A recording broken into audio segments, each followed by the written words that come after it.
Your own oxygen mask on first. If you're joining me, you work with children with autism or you have a child with autism. So I'm going to share with you today my wonderful sister-in-law, Emily Murray's health hack. And her health hack is her Peloton Post protein snack. So she swears by this. And my sister-in-law, Emily, she basically looks like a supermodel, even though she's in her mid-40s, and she's the owner of Modern Natural Baby in Ferndale. You might know her. So she works really hard. So she owns her own business. She also has two sons that are both state champion swimmers. So she's a very busy person. And she swears by this. This is her health hack. It's cottage cheese. So she likes Good Culture brand low fat cottage cheese. To that, she adds chunks of pineapple. She stirs that up, and then she adds this is the neat part, Trader Joe chili lime seasoning. So I know that seems strange, right? It's chili lime sea salt. She sprinkles it on really heavy. So in case you missed it, this is her Peloton workout post protein snack. She swears by this. You take low fat, Good Culture cottage cheese, add to it chunks of pineapple, stir that up, and then on top of that, you sprinkle on, this is the important part, she says it's really delicious, Trader Joe's chili lime seasoning. Then you stir it up. So she has that for lunches, she has that post-workout, she has that whenever she gets hungry.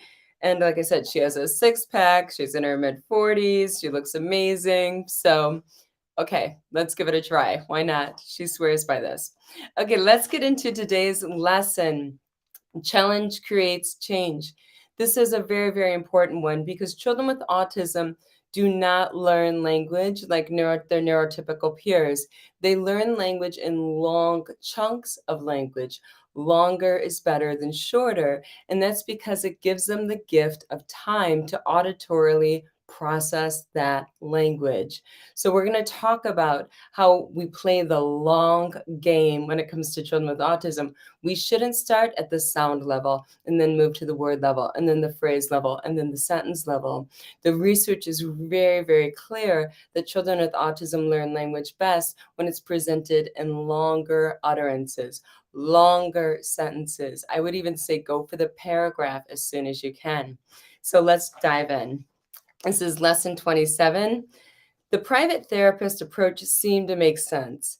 He's first learning animal and vehicle sounds, and then we're moving to words and next phrases and next sentences. It makes sense when the child is neurotypical. However, shorter is easier and longer is harder. However, children with autism more likely benefit from starting in the other direction.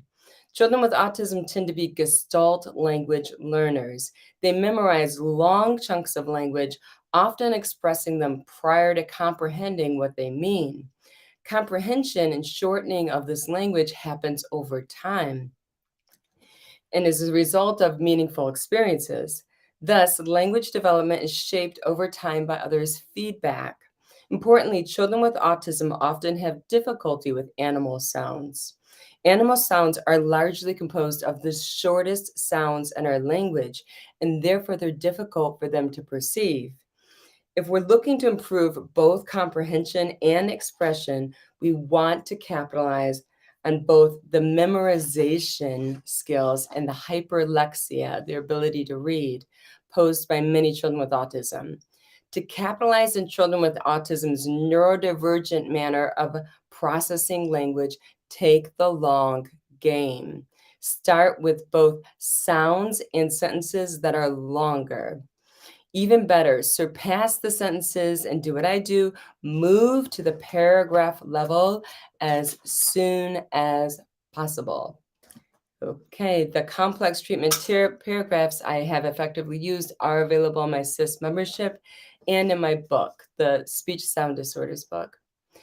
To best support speech and language development, use a most to least prompting hierarchy. Provide a maximum level of prompting to start. Speak in a slow chant with multimodal cues, gestures, print, and charades accompanying the speech.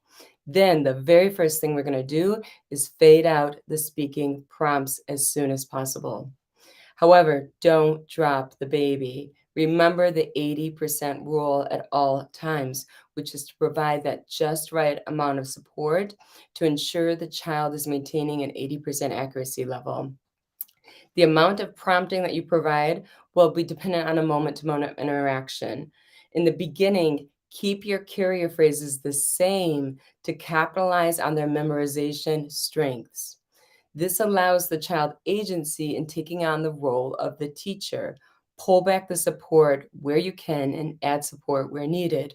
So sometimes the children is just not that into the activity. And at that moment, you're going to have to provide 100% support. The next moment, the child's in it. Pull back all support. They're 100% on. So it's very moment to moment. It's not this session, I'm going to provide a verbal prompt. And next session, I'm going to provide a visual prompt. And then I'm going to provide a gestural prompt. No, it's moment to moment interactions. So at one point, you're losing them. They're distracted by something. Engage them, give them 100% support, get them back in the ball game. The next moment, they're all in. Step back, stop talking, stop moving. Don't give them any support at all. Let them shine, let them take the lead. It's very, very moment to moment. It's like figure skating, pairs figure skating. So there's times when the partner's on their own, and there's times where it's very complex and they need your help. You jump in and during those times, and you let them shine when they can go on their own. So let's get into our high 5 tips. Number 1, speech is a continuous motor activity. We don't ever speak in single words. After children are 7 months of age, there's no benefit to speaking them in single words. Speech is continuous, so speak in sentences. All right, so after they have the sentences down, go into paragraphs. Number 2, when fading out the verbal model, keep the visual and the gestural prompts going to ensure a minimal 80% accuracy rate. Number 3, realize that oftentimes children can speak 100% independently. Let them go. Don't give them any gestures at all those moments. In the next moment, they might need 100% support. Be on your toes, be ready to jump in to continue the interaction. So remember, with children with autism, speech is highly inconsistent. So at one moment, they can be speaking very fluently. At the next moment, the speech is simply not happening. You need to be able to jump in and support them during those moments. Okay, next one. Always try to continue the flow of speech. When you pause, the vocal fold vibration stops. Okay, that makes it very difficult for children with autism to initiate the vocal fold vibration again.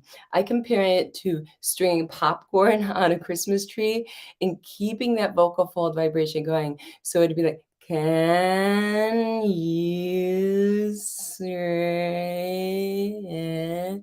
So we're keeping that hum going, and then we're adding the articulators to that.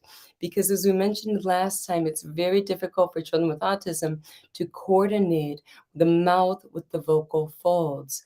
We can keep the vocal fold vibration humming, almost like when children do turtle talk for fluency, you keeping that vocalization going, then it makes the task easier for them to move the articulators and focus on that in itself. Okay, number 5, always group speech with the visual support and the print. Honor that children with autism often express the words before they comprehend them. However, the comprehension is going to improve through their language expression and through the feedback from the environment and from others. So I want you to take all of these tips, roll up your sleeves, and make the world a better place, just like you're doing today. One child at a time. You're always going to be first. All right, I'll see you Monday.